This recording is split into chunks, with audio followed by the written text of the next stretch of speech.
From your scriptures, as we do a character study on two very important people, that you would speak to us. I just pray that our hearts would be open and that the words spoken are your words. And I just lay this one to you in your name. Amen. It was late winter, 1988. I was with a group of 3 other friends.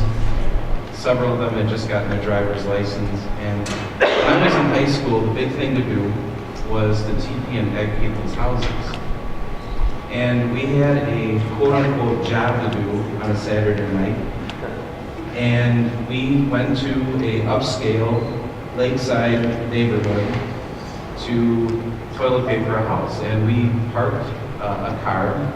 The car that we were driving in was a Chevy Chevette, and we were in this very quiet neighborhood that was adjacent to where this house was. So we walked along the lake path. We had all our supplies. We toilet paper in the house, and as we were walking back along the lake path, we noticed that the car was surrounded by a couple H&E squad cars. So we waited until they were done with what they needed to do. We got back in the car, and we went to a gas station to buy some more toilet paper. And as we were pulling out of the gas station, we collided with another car. And the car that we collided with was an old, kind of 1970-ish Pinto. And it was one of these type of cars where you would think nothing of it. And I pleaded with the guy, look, there's no reason to get the police involved. The car is really old. I mean, please, let's just be done with it. But he insisted that the police come. So the police wrote up the report, and as they were done, they wound up asking the 3 of us to come to the police station. And we go down there. They put us in a room that has, the walls are covered with cases of drug paraphernalia and weapons that have been confiscated. And I remember very vividly that these chairs that we sat in were these very simple wood frame chairs that had like shackles on them, and they had like of course they didn't put those on us, but we spent about an hour in this room. And we were going over all these different stories with them. We went to parties, we went and visited people, and they poked holes in all of them. And finally, I remember saying to my friends, I think maybe we should just tell them what we did. And none of us wanted to do it. But I remember thinking to myself, I'm really getting tired. This is really getting boring. And I got to get up for church the next day. And so we bring in the policeman. And I said, look, this is what we do. We toilet paper this house. So he gets on the radio, calls one of the patrol cars, and he goes, checks it out. And I'll never forget the response when the patrolman calls back in and says, the story checks out, they did a great job, and they're free to go. Now, I will tell you that I don't think any of us were expecting that reaction when we were going to tell the truth to this policeman, but I was really glad that we did. The word truth is probably one of the most overused, abused words in our vocabulary today.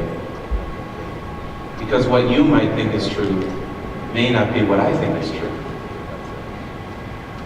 We're going to be focusing on 2 men. And I know I usually talk from the Old Testament, but I thought today I'm going to spice it up. And I'm going to talk in the New Testament. And the 2 men that we're going to be talking about is John the Baptist and Judas. Now these men have a lot more in common than you would think. They both lived during the same time. They both had a relationship with Jesus. This was a time when there was military occupation in that region. There were no social safety nets like we have today. They didn't have Medicare, Medicaid, Badger Care, welfare, all the things that we kind of rely on today, or even life insurance. I mean, if you were down and out, you were really down and out. These people were looking for a hope that they had never heard before. And when Jesus came on the scene, it was something that was so new and radical that they had no idea really how to react to it. Now, Judas was one of the 12, obviously, and we all know what he did. He betrayed Jesus. But there's a lot of the story that we don't really kind of consider with him. He was there when he saw the miracles. And it's one thing to see a really detailed movie like The Passion that details Jesus' life. But it's a whole nother thing to actually be there, to smell the smells, to see the wrinkles on the people's faces, to see the hopelessness in their eyes, to hear that blood-curdling demon's voice crying for mercy when Jesus is pulling him out of a possessed person, turning water into wine, raising people from the dead. I mean, you would think that if you witnessed something like that, it would completely change how your faith would be. I've often thought when I walk at night, if I could just see an angel, if I could just see something supernatural, I would be just blown away. I would never doubt. I would never have an issue with my faith.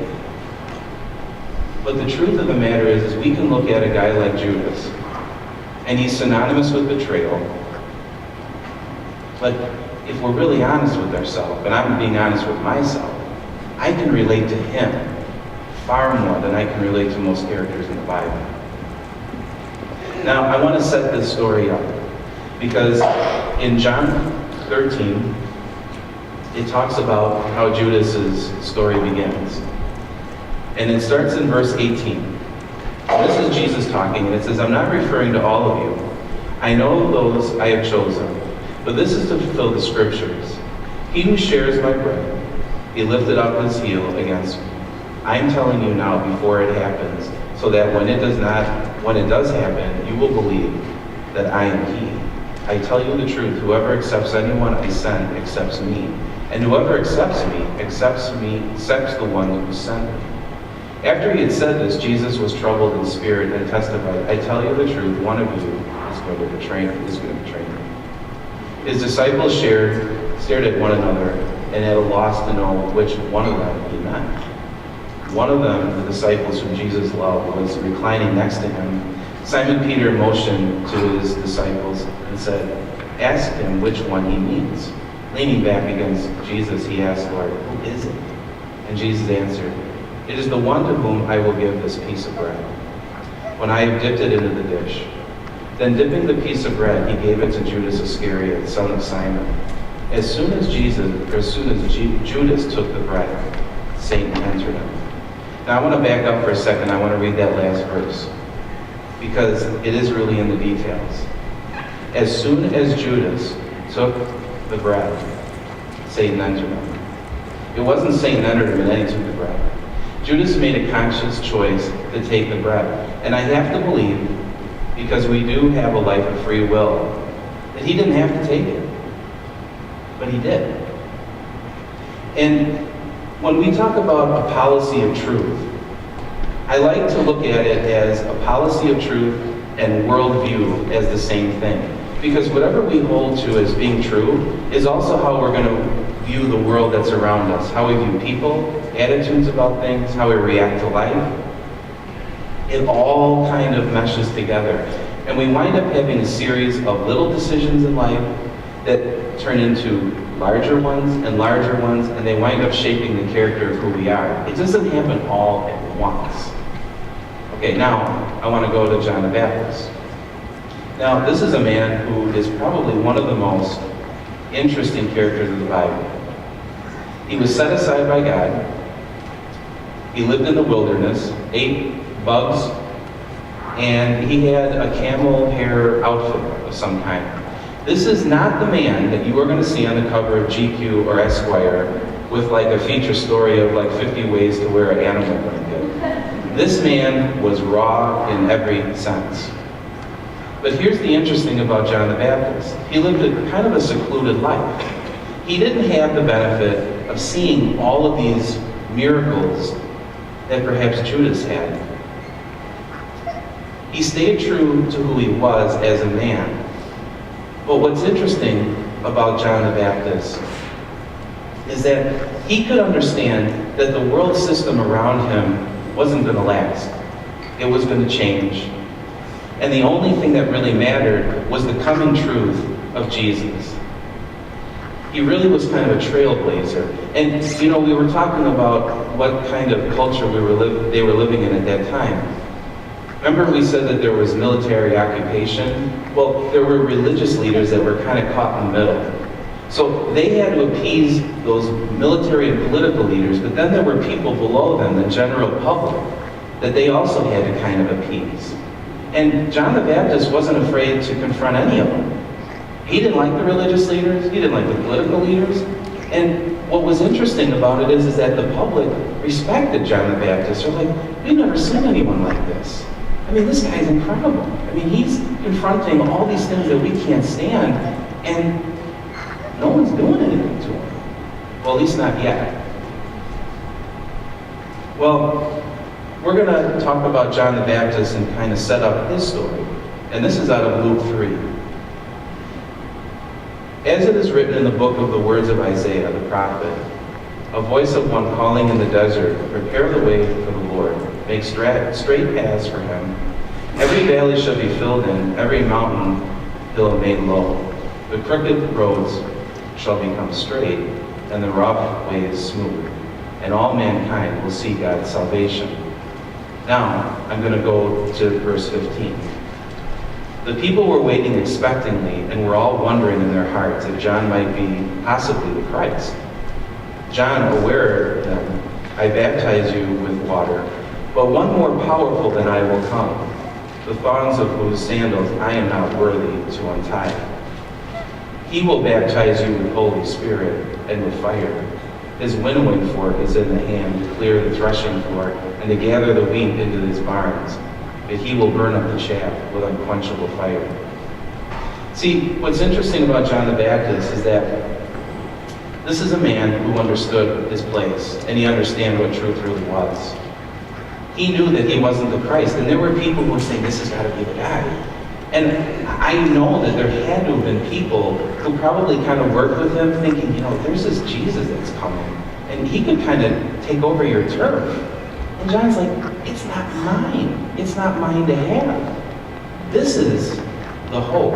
I'm just here to prepare this way for you. And my job is to tell you about it. This is the person, this Jesus is going to give you the real life, the real spirit. I'm here to give you a message of repentance, to change your life, to give you the ability to accept that truth. It's hard for me to share this with you, but I had an experience when I was in college. I was a sophomore, and I was going through a terrible bout of depression. And I was really questioning, well, who I was, my faith. I grew up in a Christian home, very thankful for my parents and how they raised me. But I was also really struggling with my walk with God. I was at a time where I honestly didn't even really believe that God was relevant anymore. I really just felt like I just can't accept the way that things are in my life. And it was a very difficult time. At that time, I happened to actually be going to a Christian college on the North Shore of Chicago. And many times I would go for walks by myself in Highland Park. And they have a beautiful area on Lake Michigan where they have these steel boardwalks. And it was a winter day, huge ice chunks in Lake Michigan, kind of rainy. And I had this Bible that my mom had given me as a kid. And I literally was about ready to toss it right in the lake and just be completely done with God. I just had it enough. I didn't toss the Bible in the lake, but over a series of many months and about a year out, I had the ability to be very honest with God. Because the policy of truth that I had growing up was something that I didn't really own for myself. And you know, I still told you that I could really relate to Judas. I mean, this is a man who saw incredible points of history. I mean, he was around when Jesus was around. and saw unbelievable things. I grew up in a life where every Sunday I went to church, and the truth was constantly being fed to me. I mean, I was just stuffed with it. But it didn't mean anything to me. I couldn't apply it to my life the way that I should have, and I didn't own it. It didn't really impact me in a way where it was relevant, where I could sit there and filter it through, and my worldview was so messed up. God put friends in my life in college where we were able to talk about a lot of things. We played cards, talked about our struggles, and over a course of several years, with my relationship with God changing, I was able to talk to him like I'm talking to you, almost like just having a conversation with somebody over coffee. Being honest, just spilling my heart to him. And you know, it got to a point where God said, you know what? I already knew all this. You don't have to be embarrassed about it. I knew you were struggling. I knew what you were thinking. I know you didn't like me. And I know that there probably was a time where you really didn't even want me in your life. But I still loved you. Here's the thing, Kris, and this is, I really felt like God was saying this to me. I just wanted you to know. And as I started talking to him, and when I pray to God, I verbally say it out loud. It's almost like my voice was revealing the truth to me. I know that sounds crazy, but it's exactly what happened.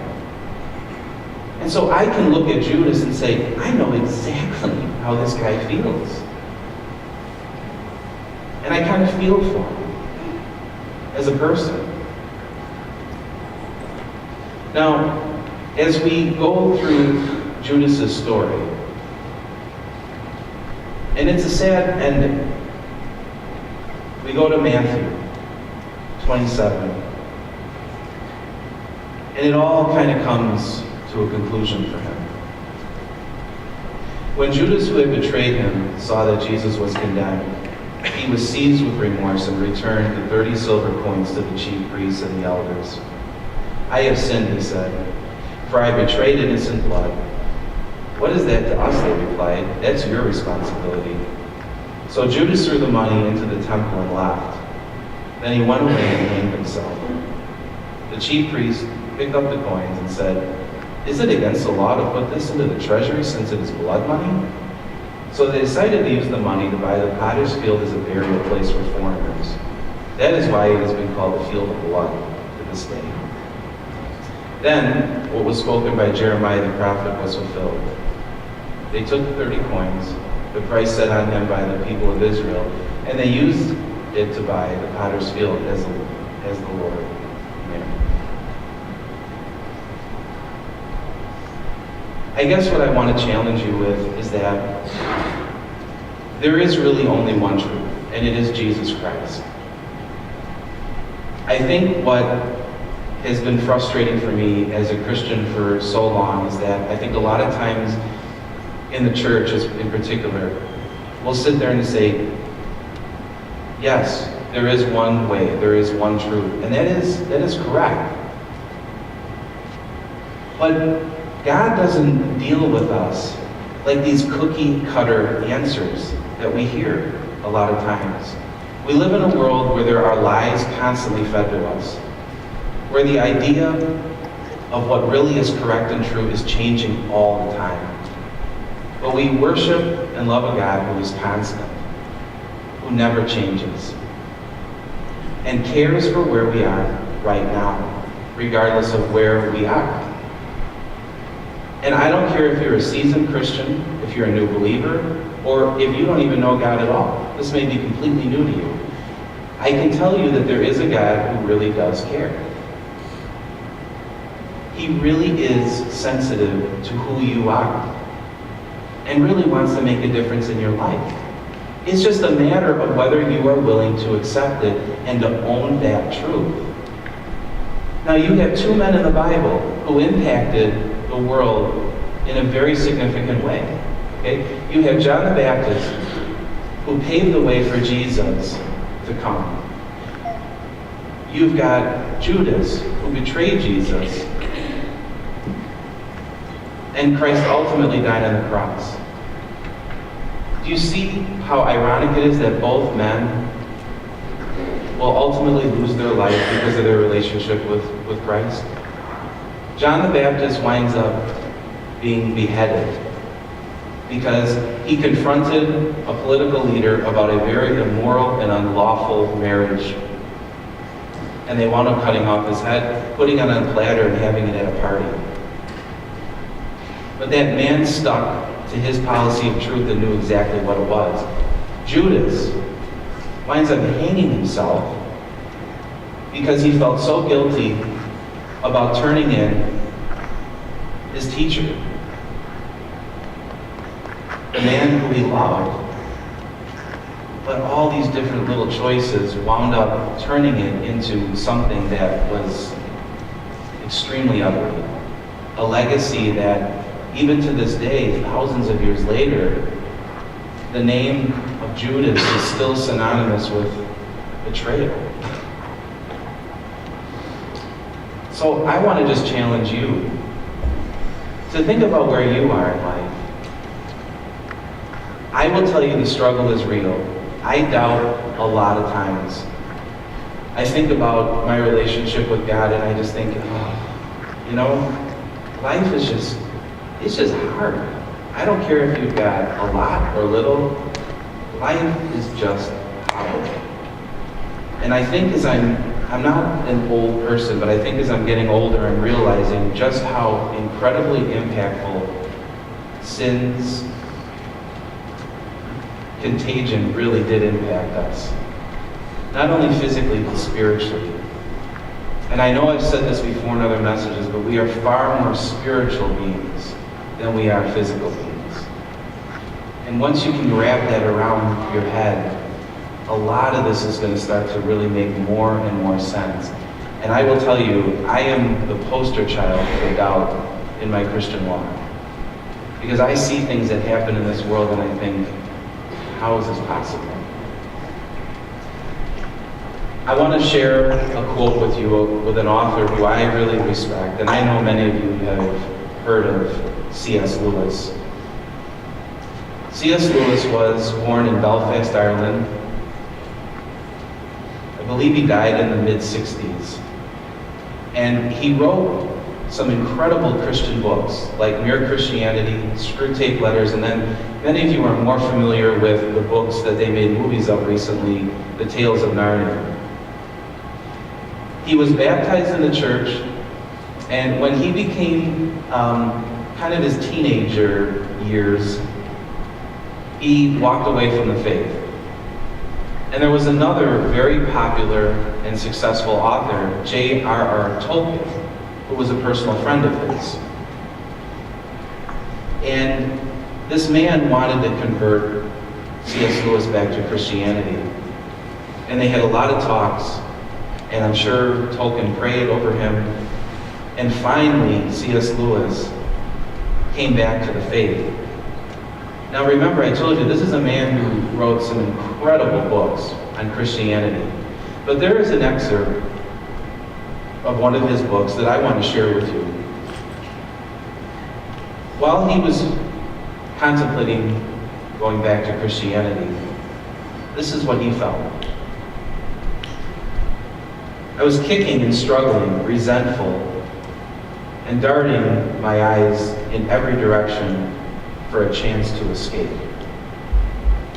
Now this man knew the truth. It's not like he didn't know. But it was so hard for him to own it. And this man went on to write books that have impacted millions of people, have been translated into all sorts of languages. And this man is struggling with it. There's no reason to feel embarrassed or to feel like God could never accept me or that he could never forgive me for how I feel. The things that I had shared with him over the years are incredibly ugly things. But he still cared enough for me to bring me back. He didn't give up on me. And so that same truth applies to all of you, regardless of where you are in your walk. The policy of truth is very simple, but it is not easy. And there is a huge difference. God's truth is light, but it requires everything. And I think as human beings, we just struggle with that. I don't think it's a mistake that God is a jealous God. It's probably one of the characteristics about him that I love the most, because I feel like he will never give up on me, even though he probably should have, but he didn't. That same truth rings true for all of us. So whatever struggle it is that you're going through with your walk, I just ask that you would pray that God would make it very apparent to you, that you would say, God, just speak to me in the areas that you really want to talk to me, and show me what it is that you have for me. And I guarantee you, he's going to answer you. Father, I pray for the hearts and minds that are here. I just pray, Lord, that the idea of truth would be one that is accepted and not feared. I pray, Lord, that you would use us in how you would want to use us. And I just pray, Father, that our hearts would be open to what it is that you have for us. And I ask this in your name.